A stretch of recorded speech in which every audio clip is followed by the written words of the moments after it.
আসসালামু আলাইকুম সুপ্রিয় শিক্ষার্থীবৃন্দ, আশা করি তোমরা সবাই ভালো আছো। আমি Mohammad Majidur Rahman, lecturer English, Nazirpur degree college, Gurudaspur, Natore. আজকে আমরা সেকেন্ড পেপারের একটা কোশ্চেন নাম্বার 3 নিয়ে আলোচনা করব। তার আগে একটু কথা, তোমরা সবাই জানো, আমরা সবাই জানি, সারা বিশ্ববাসী জানে যে আমরা আজকে একটা কঠিন পরিস্থিতির মধ্যে দিয়ে যাচ্ছি, যেটা হচ্ছে তোমার কোভিড-19-এর কারণে। তো আশা করি তোমরা তোমাদের হেফাজতের জন্য, তোমাদের সুস্থতার জন্য, তোমাদের নিরাপত্তার জন্যই কিন্তু সরকার শিক্ষা প্রতিষ্ঠানে সরাসরি ক্লাস বন্ধ রেখেছে, কিন্তু তোমার অনলাইন ক্লাসগুলো চালু আছে। এই কারণে আমরা চেষ্টা করছি অনলাইনে তোমাদের ক্লাসগুলো নেওয়ার, যাতে অন্তত একটু হলেও তোমাদের এই যে শ্রেণীকক্ষে সরাসরি ক্লাস করার যে হলো তোমার শূন্যতা, সেগুলোতে একটু হলে আমরা পূরণ করতে পারি। তো আজকে দেখো আমরা আলোচনা করব তোমাদের কোশ্চেন নাম্বার 3 নিয়ে, যেটাতে থাকবে কি complete the following sentences with suitable clauses or phrases. এটাতে তোমার কোশ্চেন থাকবে 10টা, প্রত্যেকটার মার্কস থাকবে 1, তাহলে 10টাতে আমাদের মার্কস কত? 10। তো আমরা যখন এই 3 নম্বর কোশ্চেনের অ্যান্সার করব, তো এইখানে আমাদের কিছু শব্দের তোমার ব্যবহার জানতে হবে। এখানে তোমার হয়তো সেন্টেন্সের অর্ধেক দেওয়া থাকবে, বাকি অর্ধেক তোমার ফাঁকা থাকবে, তাহলে আমাদের এই শূন্যস্থানটা পূরণ করতে হবে। তো এই শূন্যস্থান পূরণ করার জন্য আমাদের কিছু শব্দ আছে, যেগুলো শব্দের ব্যবহার যদি আমরা জানি, তাহলে কিন্তু আমাদের এই শূন্যস্থানগুলো 3 নম্বর কোশ্চেন অ্যান্সার করা অনেক সহজ হয়ে যাবে। তো এটা আসলে তো অনেকগুলো শব্দ আমরা একদিনে শেষ করতে পারবো না। তো আজকে আমি মোটামুটি তোমার কয়েকটা শব্দ নিয়ে আলোচনা করবো, যেগুলোর ব্যবহার যদি আমরা জানি, তাহলে 3 নম্বরের এই কমপ্লিটিং সেন্টেন্স কিন্তু আমাদের অনেক ইজি হয়ে যাবে, এবং এগুলো দিয়েই কিন্তু আমাদের এই 3 নম্বর কোশ্চেনের অ্যান্সারগুলো করতে হবে। তা আসলে সুপ্রিয় শিক্ষার্থীবৃন্দরা, দেখো কি কি শব্দ দিয়ে আসলে আমরা 3 নম্বর কোশ্চেনের তোমার হলো কমপ্লিট সেন্টেন্সের যে তোমার হলো গ্যাপটা থাকবে, শূন্যস্থান থাকবে, ফিল ইন দ্য গ্যাপস, সেগুলো আমরা কিভাবে পূরণ করব, তার জন্য আমরা কি কি শব্দ আসলে সেখানে দেখো। এখানে বলা আছে ক্লজেস অথবা ফ্রেজেস। ক্লজেস আমরা জানি, তাই না, পূর্ণাঙ্গ সেন্টেন্স, তার সাথে তোমার কিছু লিঙ্কিং ওয়ার্ডস দিয়ে কিন্তু এগুলো দুটো সেন্টেন্স। আসলে কমপ্লিটিং সেন্টেন্স তোমার হবে কি, সেন্টেন্সের দুইটা অংশের মধ্যে তোমার একটা আমরা গ্যাপ থাকবে, সেটাকে আমরা একটা সেন্টেন্সে পরিণত করব। তার সাথে তোমার কিছু তোমার ফ্রেজও থাকতে পারে, কিংবা পূর্ণাঙ্গ তোমার একটা ক্লজও বসাতে হতে পারে। তো দেখো আসলে এই কাজগুলো করতে গেলে আমাদের কি কি শব্দের ব্যবহার জানতে হবে, সেটাই নিয়ে আমরা মূলত আজকে আলোচনা করব। তো দেখো আমরা প্রথমে যে শব্দটা নিয়ে আলোচনা করবো, সেটা হচ্ছে তোমার সো দ্যাট অথবা ইন অর্ডার দ্যাট। এটার অর্থ হচ্ছে তোমার যাতে, তাই না। তো এই জাতীয় সেন্টেন্স, এই শব্দগুলো যখন কোনো সেন্টেন্সে থাকে, তখন সেই শব্দগুলো না সেন্টেন্স দ্বারা তোমার কি হয়, একটা উদ্দেশ্য বোঝায়। যখন বলবে যে সেন্টেন্সের যে অংশটা দেওয়া আছে, যে কোনো একটা কাজের কথা যদি বর্ণনা করে, যদি দেখো সেই সেন্টেন্সের সোটের দ্বারা কিংবা ইন অর্ডার দ্যাট দ্বারা বাকি অংশটা পূরণ করব, তাহলে নিশ্চয়ই সেই অংশ দ্বারা আমাদের একটা কোনো উদ্দেশ্য, কাজের উদ্দেশ্য বোঝাবে, সেই জাতীয় সেন্টেন্স পূরণ করতে লাগে। দেখো যদি আমরা এরকম করি, হি ওয়াজ, আর এইখানে মনে করো শূন্যস্থান আছে, দেখো সে কঠোর পরিশ্রম করে, তাহলে আমরা যদি যাতে যেন ভবিষ্যতে কি হবে, যদি এখানে আমরা সো দ্যাট অথবা ইন অর্ডারটা বসাই, দুটার কিন্তু অর্থ একই, যে কোনো একটা দিলেই হবে। তাহলে he works hard so that, তাহলে কি হবে, মনে করো he can prosper in life. দেখো সে কেন, দেখো এটা কি উদ্দেশ্য, হি ওয়ার্কস হার্ড, সে কঠোর পরিশ্রম করে, কেন, তার উদ্দেশ্য কি, he can prosper in life, সেজন্য জীবনে উন্নতি লাভ করতে পারে। তাহলে দেখো যদি এরকম ধরনের তোমার সেন্টেন্সের একটা অংশ দেওয়া থাকে, তাহলে সেইগুলো সেন্টেন্স যদি সো দ্যাট দ্বারা তোমার বাকি অংশ লিখি, তাহলে এটা দ্বারা যেন কোনো একটা উদ্দেশ্য বোঝায়, সেদিকে আমরা একটু খেয়াল রাখি।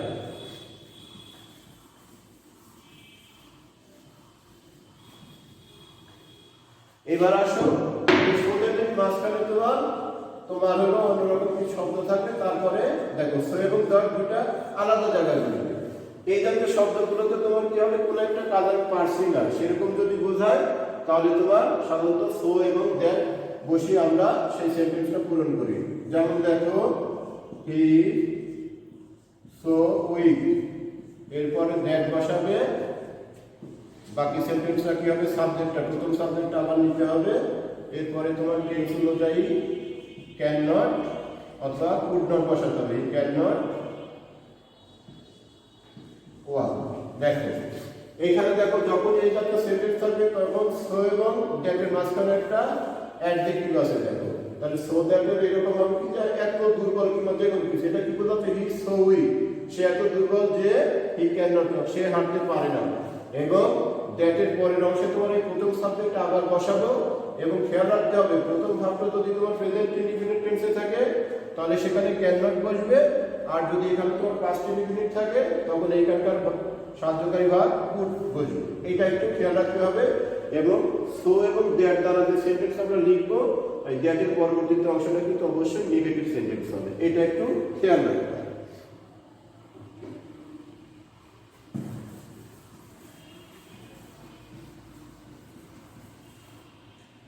এবারে শুনো, অনেক সময় আমরা দেখো টু দ্বারা কিন্তু তোমার সেন্টেন্স তোমার এরকম গ্যাপ ফিলিং করা লাগতে পারে। তো দেখা যাচ্ছে এমন একটা অংশতে আছে যে সেন্টেন্স আমরা টু এবং টু দ্বারা হবে।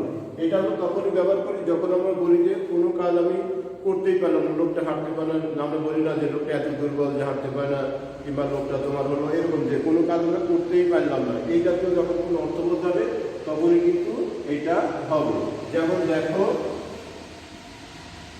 হি টু উইক টু ওয়াক, লোকটা সে এত দুর্বল যে হাঁটতে পারে না, এইটুকুর অর্থ কিন্তু তোমার যদি দেখে এটা কিন্তু পজিটিভ, তাই না? কিন্তু অর্থটা কিন্তু নেগেটিভ হবে। He is too weak to walk মানে সে এত দুর্বল যে হাঁটতে পারে না। তাহলে দেখো এই যে কোনো কাজ করতে পারে না, পারলাম না, এই জাতীয় যখন বোঝাবে তখন কিন্তু he is too weak to walk দ্বারা আমরা সেই সেন্টেন্সটা পূরণ করব। এবার আসো, অনেক সময় দেখবা যে তোমার সেন্টেন্সের শুরুতেই তোমার দো অথবা অলদো আছে।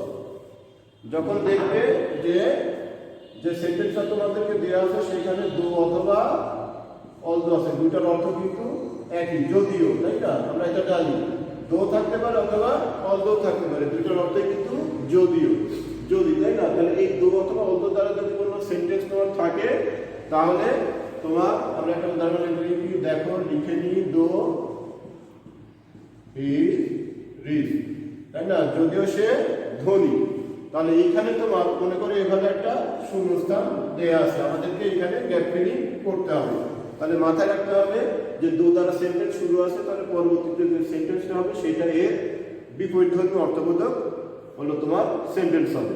তাহলে দেখো দো হি ইজ রিচ, এটা একদম যদিও সে ধনী, কিন্তু তাহলে বলছি যে দো অথবা অলদো দ্বারা যদি কোনো সেন্টেন্স শুরু হয় তাহলে বাকি যে অংশটা আমরা লিখবো সেখানে কিন্তু এই সেন্টেন্সের বিপরীতধর্মী অর্থ লিখতে হবে।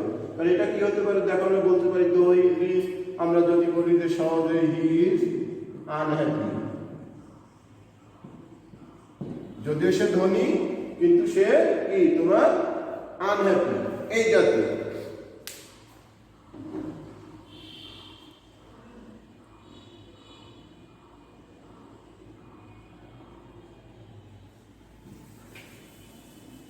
এইবার আসো, আমরা দেখবো যে অনেক সময় কি ইনস্পাইট অফ অথবা ডিসপাইট দ্বারা কিন্তু আমাদের তোমার এই 3 নম্বরের কমপ্লিটিং সেন্টেন্স করতে হতে পারে। দেখো ইনস্পাইট অফ অথবা ডিসপাইট, দুটার অর্থ কিন্তু তোমার একই, শুধু ইনস্পাইটের পরে অফ বসে, ডিসপাইটের পরে অফ বসে না।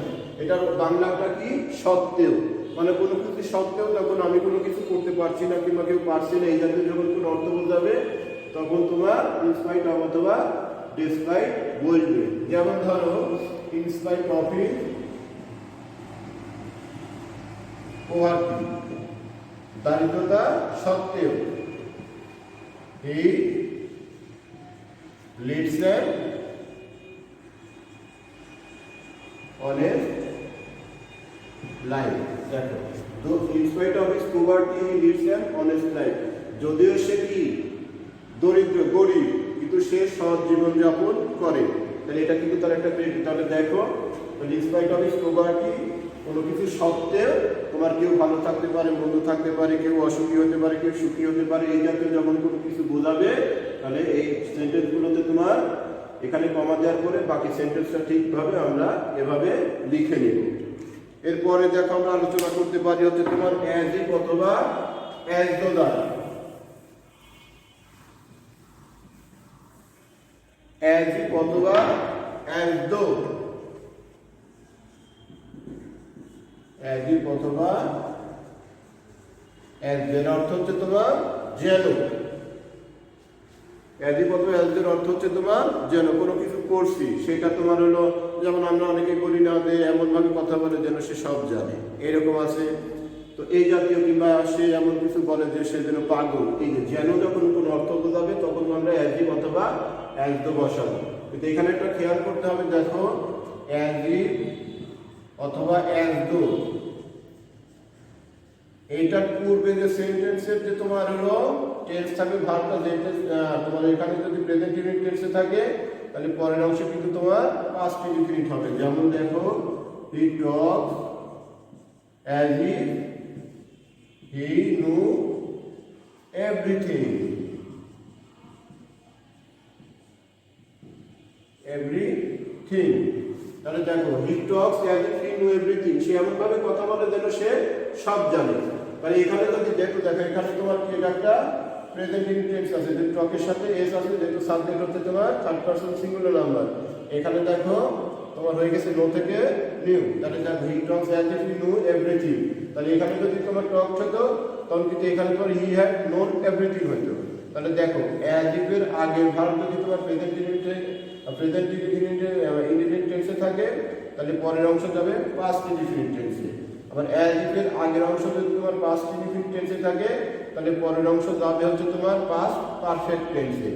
এবং এখানে আরেকটা কথা খেয়াল রাখবে, যদি দেখো তোমার হলো অ্যাজ ইফ অথবা অ্যাজ দোর পরে যদি আমরা বিভাগ বসাই তাহলে সর্বদা কি হবে, ওয়্যার হবে।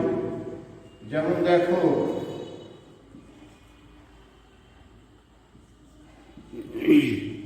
she talked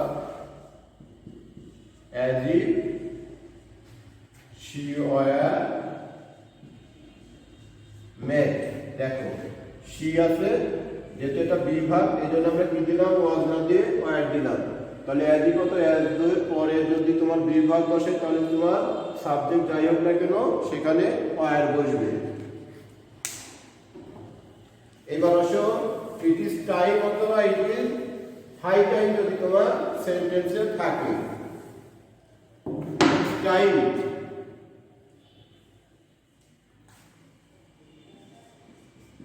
it is time অথবা ইট ইজ হাই টাইম দ্বারা যদি কোনো তোমার সেন্টেন্স শুরু হয় তাহলে তোমার এভাবে থাকবে, বাকিটুকু আমাদেরকে পূরণ করতে হবে। খেয়াল রাখতে হবে যে ইট ইজ টাইম অথবা ইট ইজ হাই টাইম আমরা তখনই বসার করে যাই থাক না কেন, কোনো কাজ আমাদের করা উচিত ছিল কিন্তু আমরা করি না, কিন্তু এখনই সেটা করতে হবে। এই জাতীয় যখন বোঝায় তখনই শুধুমাত্র তোমার ইট ইজ হাই টাইম দ্বারা সেন্টেন্স শুরু হয়। এবং ফিলিং দ্য গ্যাপসে তোমাদের 3 নম্বর সেন্টেন্সে এটুকু কিন্তু তোমার দেয়াই থাকবে, আমাদের বাকিটুকু লিখতে হবে। তাহলে মনে করো এটাই আমাদের উপযুক্ত সময়, আমরা কি লিখতে পারি, ধরো we changed our eating habits. এখানে একটা বিষয় খেয়াল রাখতে হবে তোমাদের, যে ইট ইজ টাইম অথবা ইট ইজ হাই টাইম দ্বারা যে সকল সেন্টেন্স শুরু হয় সাবজেক্টের পরে যে তোমার ভার্ব দিবে সেটা যেন পাস্ট ইনডিফিনিট টেন্সে থাকে, এটা একটু খেয়াল রাখতে হবে। তো ডিয়ার স্টুডেন্টস, আজকে এই পর্যন্তই। এর পরবর্তীতে তোমার আরো অনেকগুলো শব্দ আছে যেগুলো নিয়ে আমরা তোমার এটা নিয়ে আরো কথা বলবো, এবং এগুলো আলোচনা করার পরে আমরা তোমার বোর্ডে যেভাবে প্রশ্নগুলো আসে সেগুলো তোমাদের বোর্ডে লিখে প্র্যাকটিস করবো, যাতে সেগুলো তোমরা আরো ভালোভাবে বুঝতে পারো। তো তোমরা সবাই ভালো থাকো, সুস্থ থাকো। আজ এ পর্যন্তই। আল্লাহ হাফেজ।